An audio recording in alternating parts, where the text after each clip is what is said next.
നിങ്ങളുടെ ഇഷ്ട പരമ്പരകൾ എക്സ്ക്ലൂസീവായി സൺ നെക്സ്റ്റ് ആപ്പിലൂടെ തികച്ചും ഫ്രീ ആയി ഇപ്പോഴേ ആപ്പ് ഡൗൺലോഡ് ചെയ്യൂ. എന്നെയും വിശ്വനെയും പിരിക്കാൻ ഭൂമിയിൽ ഒരു ശക്തിക്കും ആവില്ലെന്ന്.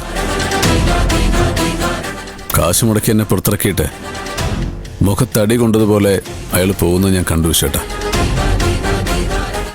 മാണിക്യമംഗലത്തിന്റെ അഭിമാനം നീ കാത്തറ. എന്നെ ചതിക്കാത്ത ഒരാളെങ്കിലും ഈ വീട്ടിലുണ്ടല്ലോ. ഏട്ടന് സന്തോഷമായി. പക്ഷെ എന്റെ സന്തോഷം മുഴുവൻ നഷ്ടപ്പെട്ടല്ലോ. ഇതിലും ഭേദം ഞാൻ അകത്ത് കിടക്കുന്ന തന്നെയായിരുന്നു.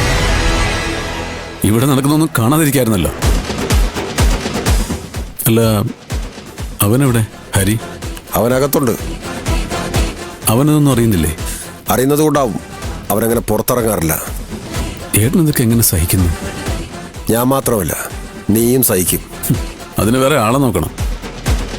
ഇന്നിപ്പോൾ ഞാൻ മിണ്ടാതിരുന്നത് ഏട്ടൻ്റെ മനസ്സിൽ എന്താണെന്ന് അറിയാൻ വേണ്ടി മാത്രമാണ്. ഏട്ടൻ എന്തെങ്കിലും പദ്ധതി ഉണ്ടാക്കിയിട്ടുണ്ടാവും എന്ന വിശ്വാസം കൊണ്ട് മാത്രമാണ്. ഇപ്പൊ എനിക്ക് ബോധ്യപ്പെട്ടു ഈ മനസ്സ് ശൂന്യമാണെന്ന്. വിശ്വേട്ടനാകെ മാറിപ്പോയെന്ന്. മാറേണ്ട കാലത്ത് മാറാതെ പറ്റുമോ അജയ?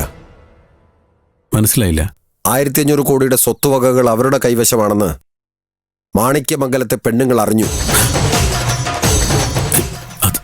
അതെങ്ങനെ? അവളില്ലേ, ആ ജനനി തെളിവുകളുമായിട്ട് വന്നു. എല്ലാ സ്വത്തുക്കളും നോക്കി നടത്താൻ അച്ഛമ്മ അവളെ എഴുതിൽപ്പിച്ച വിൽപ്പത്രവുമായി. എന്നിട്ട് ഏട്ടൻ നോക്കി നിന്നോ? അത് പിടിച്ച് വലിച്ചു കയറി കളഞ്ഞിട്ട് അവളുടെ കാറോ നോക്കി ഒന്ന് പൊട്ടിച്ച് പറഞ്ഞു വിടാൻ വയ്യായിരുന്നോ? അങ്ങനെ ചെയ്താൽ ആ സ്വത്തുക്കൾ നമുക്ക് തിരിച്ചു കിട്ടുമോ?